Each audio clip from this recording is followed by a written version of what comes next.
There comes a day when the kindest soul stops saying it's okay, when one who always forgave suddenly goes silent, not out of defeat, but out of revelation.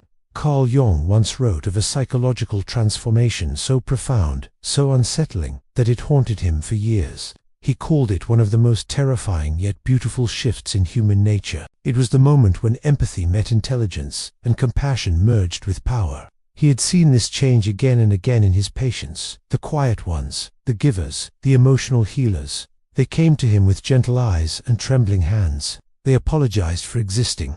They thought their kindness was a curse. But Jung saw something different, hiding behind their exhaustion. He saw brilliance. He saw perception sharpened by years of emotional survival. He saw minds that could decode human behavior without words, without effort. These were not fragile people. They were observers, emotional scientists disguised as victims. And when life finally pushed them too far, something extraordinary happened. They stopped begging to be understood and started understanding everything. They stopped trying to fix others and began to rebuild themselves. Their breakdowns were not the end. They were the ignition point, the start of something Jung called integration.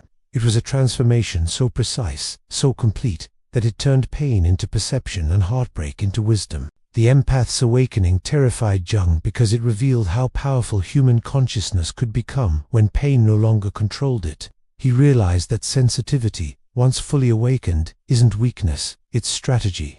It's awareness so sharp that deception cannot survive in its presence. These awakened empaths, as we'll call them, became something new. People who could feel deeply without drowning, who could love fiercely without losing themselves, who could walk through darkness without becoming part of it. They embodied the rarest kind of strength, compassion with boundaries. This is the story Jung never meant for the world to see.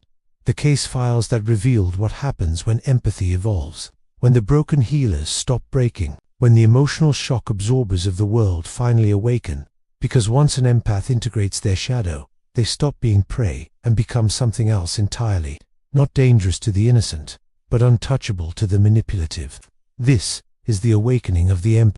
They came to Jung's clinic in Zurich in quiet waves, soft voices, downcast eyes, polite smiles, hiding years of exhaustion. They weren't the loud or the violent. They were the gentle ones, the ones who said it's my fault even when they were bleeding. Jung noticed them immediately, not because of what they said, but because of what they didn't say. They apologized for existing. They apologized for taking up space. They called their pain overreacting. They blamed their anxiety on being too sensitive. But beneath that, humility. Jung sensed something else, a kind of suppressed brilliance. He began to see that these people weren't merely wounded, they were wired differently. They could read the energy of a room the way others read words. They could predict someone's mood from a single shift in tone. They carried a form of emotional intelligence that bordered on supernatural. Jung started calling them the feelers, but later realized they were much more. They were what we now call empaths. They didn't just feel emotions, they absorbed them. They became containers for everyone else's chaos. They held the anger of fathers, the grief of mothers, the shame of partners, the silence of families. And because they felt so deeply, they thought they were weak. But Jung saw the opposite. He saw that these empaths weren't fragile, they were overloaded. Their nervous systems were saturated with emotional data.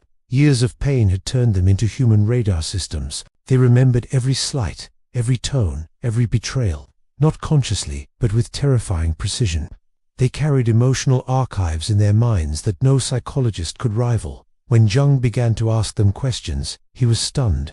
These patients could recall their abusers, triggers, fears, and insecurities in vivid detail. They described emotional dynamics with the accuracy of a scientist. It wasn't madness, it was pattern recognition. It was empathy evolving into awareness. They weren't victims losing control, they were observers gaining clarity. What looked like breakdowns were in fact breakthroughs. Jung realized he wasn't treating damaged people. He was witnessing emotional strategists who had been conditioned to doubt their intelligence. Their gift wasn't that they felt more, it was that they understood more. Every tear, every heartbreak had trained their minds in ways science couldn't measure. And that realization would lead Jung to one of the most haunting discoveries of his life. Because once these broken healers reached their limit, their empathy would stop being passive. It would become power. a quiet, unstoppable, razor-sharp form of awareness that no one could deceive again. There is a moment in every empath's life when something snaps, not a violent break, not madness, but a quiet, irreversible click, the sound of awareness locking into place. Jung saw it again and again in his Zurich patients. It always began with betrayal. Not just any betrayal, but one that shattered the foundation of trust, a partner's infidelity, a family member's deception, a friend's manipulation. The kind of wound that doesn't just hurt, it redefines everything. Up until that point, the empath had endured. They had excused, forgiven, rationalized. They believed love could fix everything. They believed that if they gave more, it would heal the chaos. But betrayal changes the equation. It forces the empath to see what they always knew, but refused to admit. They realized they had seen the red flags all along. They had felt the lies. They had sensed the shift in energy before the truth came out. And the most painful part wasn't the betrayal itself. It was knowing they ignored their own intuition. Jung called this instant the clarity event. The moment when empathy stops being a weakness and becomes vision. When the heart and mind finally align. Most people expect an empath to cry or collapse under the weight of betrayal. Their abusers expect tears, pleading, emotional chaos. But that's not what happens. Instead, something terrifyingly calm unfolds. The empath grows silent, still present. Their emotions vanish, replaced by a focus that feels almost surgical. It's not vengeance, it's precision. They start to speak truth, not with anger, but with unnerving accuracy. They recall every lie ever told, every contradiction, every manipulation. They reveal what they've seen with clinical clarity. It's not cruelty, it's exposure. The empath's gift, once used to comfort, now becomes a mirror that reflects reality back to its source. Jung wrote that this moment feels like standing before a storm that doesn't move, because the storm is now inside the person. This was shadow integration in real time. The light of awareness fusing with the darkness of pain. The empath, who once absorbed everything, now begins to process everything. Their silence becomes their boundary. Their truth becomes their weapon. From this point forward, their perception can never be dimmed again. This was the activation, the birth of the awakened empath. And once awakened, they could never return to sleep. After the clarity event, everything changes. The empath no longer looks at the world through a haze of hope and denial. The illusion is gone. What remains is truth, cold, clear, and unstoppable. Jung called this next stage shadow integration. It is the process of meeting the parts of yourself you were taught to fear.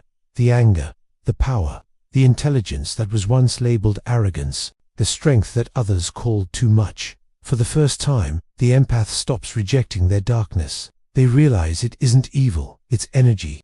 Energy that had been trapped beneath guilt and conditioning. They stop trying to be endlessly kind and start learning to be consciously kind.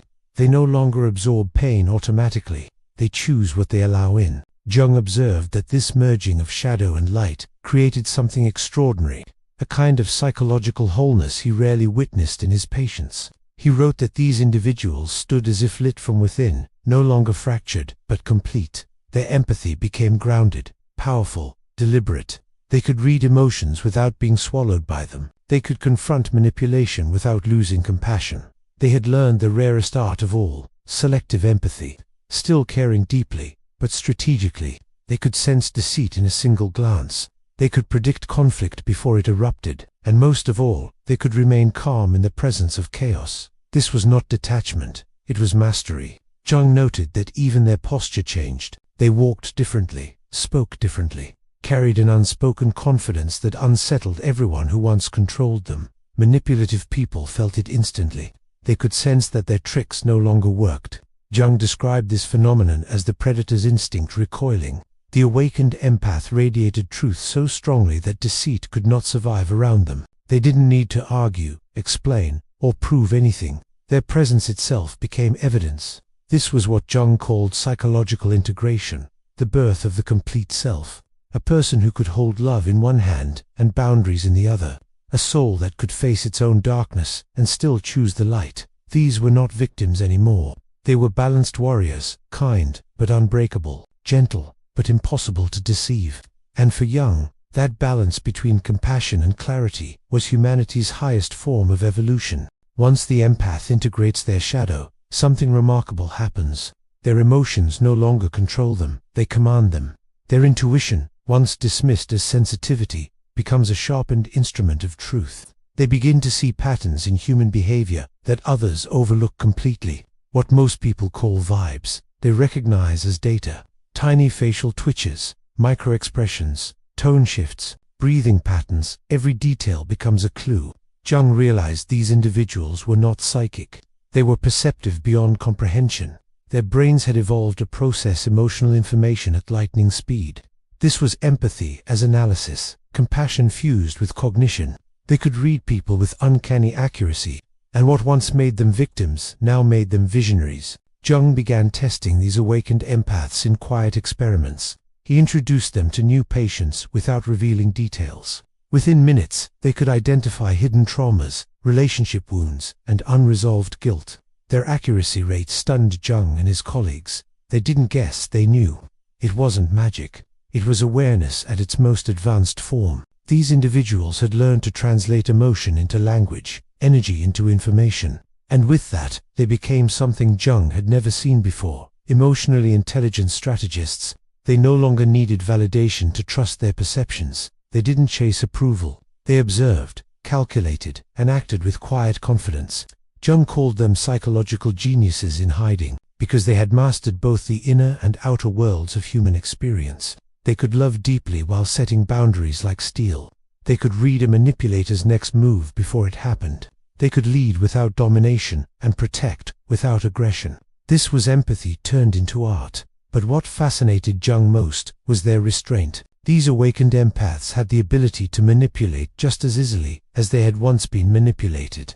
They understood power, but chose not to abuse it. Their clarity came with ethics. They used their insight not to control others, but to protect themselves and to heal those ready for truth. Jung wrote that this level of awareness creates a gravity in the room, an unspoken authority born of absolute perception. People who once ignored them now listened. People who once dismissed them now sought their advice. They had become both healers and mirrors, leaders and guides. They were no longer just feeling the world, they were shaping it. When the empath awakens, the world around them begins to shift. Not because they demand change, but because their very presence becomes a catalyst. Jung noticed this immediately.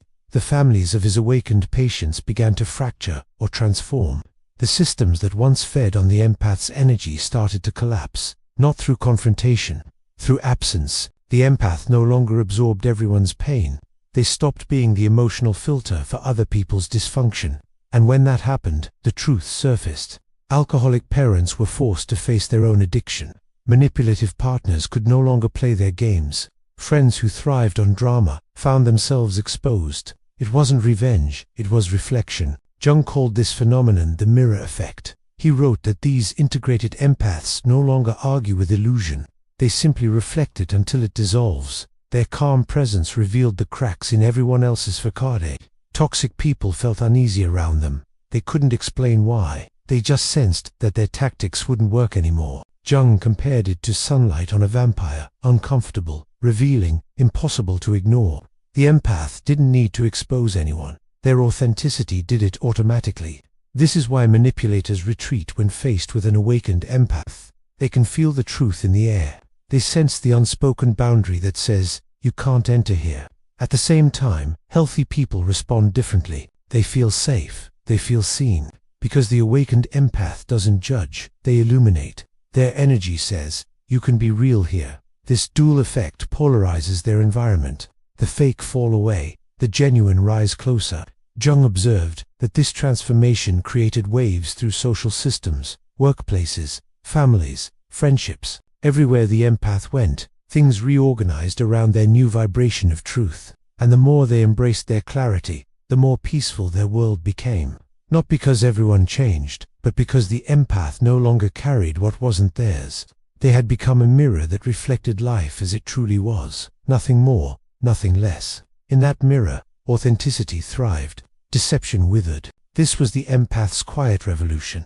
A transformation that didn't shout or fight. It simply was. And that stillness, Jung realized, was the most powerful force of all. Jung's final notes on his empath cases read like the closing pages of a revelation. He had not just observed healing, he had witnessed evolution. These awakened empaths, the ones who had faced betrayal, shadow, and truth, had become something entirely new. They were no longer the broken healers who came into his clinic. They were whole, balanced, awake. Their empathy had matured into what Jung called conscious sensitivity. They could feel everything but choose what deserved their energy. They loved deeply, but never foolishly. They forgave, but never forgot. Their hearts remained open, but their boundaries were made of clarity, not walls. They lived in alignment, mind, heart, and intuition acting as one unified force. Jung described this as psychological sovereignty, a state where the individual is no longer ruled by emotion, nor detached from it. They simply are, whole, steady, free. These empaths no longer sought approval or rescue. They had become their own sanctuary. Their peace no longer depended on how others treated them. Their self-worth was sustaining, and it showed. Within months, Jung observed their lives transform with surgical precision. They left toxic relationships without guilt. They built new friendships based on truth. Their careers flourished because their insight turned into strategy. They could sense opportunity, read intention, and act decisively. They became emotional architects, designing lives that matched their inner clarity. And everywhere they went, others felt it. Manipulators avoided them. Honest people gravitated toward them. Their presence alone filtered out what didn't align. Jung wrote, "They are no longer influenced by the unconscious motives of others. They influence by existing." This was the apex of shadow integration, the final evolution of empathy. Not the end of feeling, but the beginning of conscious feeling. A sensitivity that serves wisdom instead of suffering. A heart that knows when to open and when to stand its ground. Jung realized these individuals represented humanity's next step. People who could feel deeply without breaking, love fiercely without losing themselves, and see truth without turning cold. They had become what he called balanced warriors, compassionate but unshakable, loving but sovereign. Empaths who had finally remembered who they were all along. The kindest people, Jung discovered, were never weak. They were simply waiting to awaken. So what did Jung really discover? He discovered that empathy was never a flaw. It was evolution in disguise. That sensitivity was never weakness. It was early awareness. And that the moment an empath stops doubting their own perception, they become unstoppable. The awakened empath is not a saint. They're not a savior. There's something rarer, a human being who can feel everything, but be ruled by nothing. They've walked through pain and turned it into clarity.